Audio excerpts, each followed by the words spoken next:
자, 다음 상담 만나볼까요? 이번에는 유튜브에서 최희성 님이 남겨주신 LB세미콘 진단하겠습니다. 매수가가 13,000원이시고요. 비중을 5% 가지고 계시네요. 진단 부탁드려요 라는 글과 함께 남겨주셨는데, 자, 오늘의 종가가 7,370원이란 말이죠. 13,000원대 매수를 하셨으면 지금 1년 넘게 좀 이 하락 때문에 고생을 하고 계신 상황입니다. 이 종목은 왜 이렇게 계속 내려가기만 하는 걸까요? 지금 매력이 없는 거죠.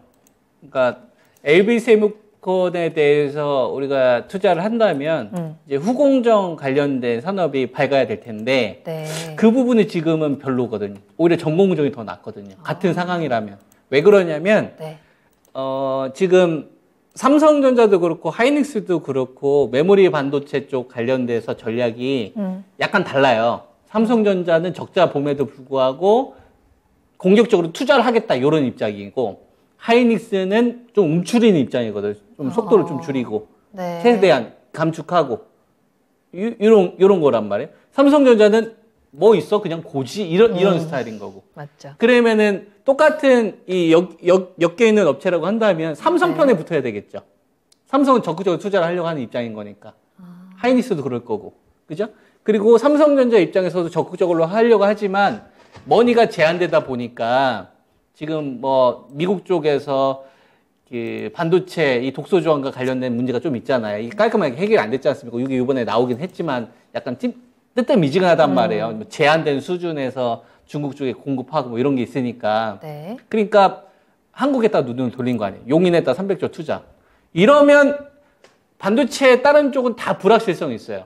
네. 근데 밝아지는 곳이 있죠. 예측하기가 되게 쉬운데 거기가 어디예요? 용인 300조가 제일 쉬워지지 않아요? 실제로 확실하죠. 이쪽 용인 쪽 관련된 금매 빠르게 사라지고 있습니다. 최근 아파트 가격이 많이 급락하고 있잖아요. 맞아요. 삼성 들어온다. 근데 이게 주식만 호재죠, 이러는 게 아니라 호재. 부동산도 그렇고 심리가 그렇다니까요. 내가 평택에 살고 있으면 삼성이 평택 공장 늘린다 하잖아요. 그러면은 저기 뭐 보증금 잘 안 내려요. 맞아요. 심리가 그렇다니까요. 그렇죠. 그리고 실제로 그게 눈으로 보이니까. 삼성이니까. 네. 삼성이 그 돈 투자하는 게 뭐 한두 푼 투자하는 게 아니라 수십조 단위를 쏘잖아요. 네. 그러면 나는 후공정에 관심이 있어도 더 확실한 게 생기니까 나 너 안 사고 그냥 원익 IP에서 살래. 너 안 사고 너 테스 살래. 너 안 사고 사이맥스 살래. 너 안 사고 유진테크 살래. 이게 더 확실하니까 눈에 보이니까. 그래서 밀리는 거예요. 경쟁에서. 이해되죠? 네. 더 단적인 예를 해줄까요? 나는 LB세미콘을 사고 싶은데 갑자기 우리 옆에 우리 방송하고 있잖아요.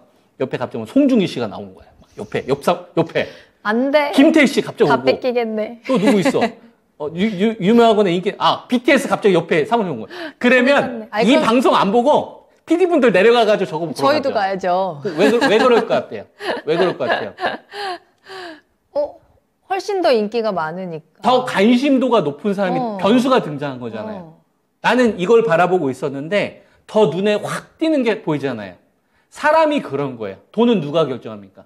사람이 결정하잖아요. 얘가 좋아 보이다가도 괜찮은 것 같은데 하다가도 더 큰 돈. 용인 300조? 야 빨리 금매 걷어. 야 보증금 받을 수 있어. 야 분양가 마이너스 프리미엄 다 걷어내. 이렇게 바뀌어버려요. 그러면 다른 쪽이 나쁜 게 아니라 더 좋은 쪽으로 자금이 쏠린다고. 이게 이치예요.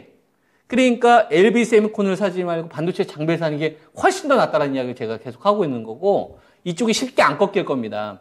그러면은 LB세미콘 같은 경우는 승부를 보기보다는 그냥 5% 가지고 있는 수준 내에서 대응하는 게 낫다. 추가를 하더라도 나중에 이제 반도체 장비가 위쪽으로 완전 슈팅 만들었을 때 그때 천천히 하세요. 그러면 이제 나중에 그 키높이를 맞춰 올 수 있어요. 그래서 추가하는 시점 자체를 이번 그 1분기 실적 나올 때까지는 하지 마라. 예, 반도체 장비가 다 터진 다음에 나중에 후공정으로 한번 이렇게 바톤 터치할 때가 있을 거예요. 그때 하시길 권장합니다. 다행히 비중이 5%밖에 없기 때문에 다행이긴 해요. 그래서 제가 기준을 하나 좀 잡아드리겠습니다. 자, 일단 아래쪽 중요한 자리, 무너졌다가 살렸던 자리가 한 8,100원 정도 됩니다. 자, 8,100원이 회복하기 전까지는 추가 매수 없는 거예요. 시간 질질 끄게. 손절도 하지 않는 겁니다. 5%잖아요. 적자 나는 기업 아니니까 추가한다고 생각하세요. 13,000원에서 한 5% 사게 되면은 아마 가격이 많이 빠졌기 때문에 수량을 더 많이 살 수 있을 거예요. 그러니까 평균 단가를 나중에 한 그 8,000원대 한 후반 정도로 맞추라 이거예요. 8,000원대나 8,000원대 한 중반 정도로. 네. 매도는 한 나중에 한 10,000원 이상에서 판다고 생각을 하고. 근데 그 시점을 언제로 한다? 지금 한다? 아니.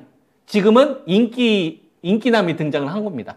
용인 300조의 인기남이 등장을 했으니까 걔네들이 그 마무리가 될 때까지. 그래서 1분기 실적이 보통 언제 나오냐면은 대형주들 같은 경우는 4월 달에 나오고 중형주는 한 5월 달이나 이때쯤 나올 거예요. 그래서 5월 중순 이후에 추가 매수 여부를 결정하시고 그 전에 반도체 장비에서 놓으시기를 권장합니다. 네. 그게 알겠습니다. 훨씬 더 나을 거예요. 좋습니다. 네. 자, LB세미콘 대응 전략을 체크해 드렸습니다. 1분기 실적을 확인한 이후에 추가 매수에 대해서 한번 고민을 해보셔야 될 것 같고요. 기회는 충분히 만들 수 있을 것 같습니다. 자, 그 기회의 시그널은 일단 8,100원의 반등이 나오는 그 타이밍을 한번 체크를 해보시면 좋을 것 같네요. 지금 오랫동안 좀 큰 손실로 좀 고생하셨는데 다시 한번 좀 힘내셔서 그 기회들 꼭 타이밍 잡아보시길 바라겠습니다.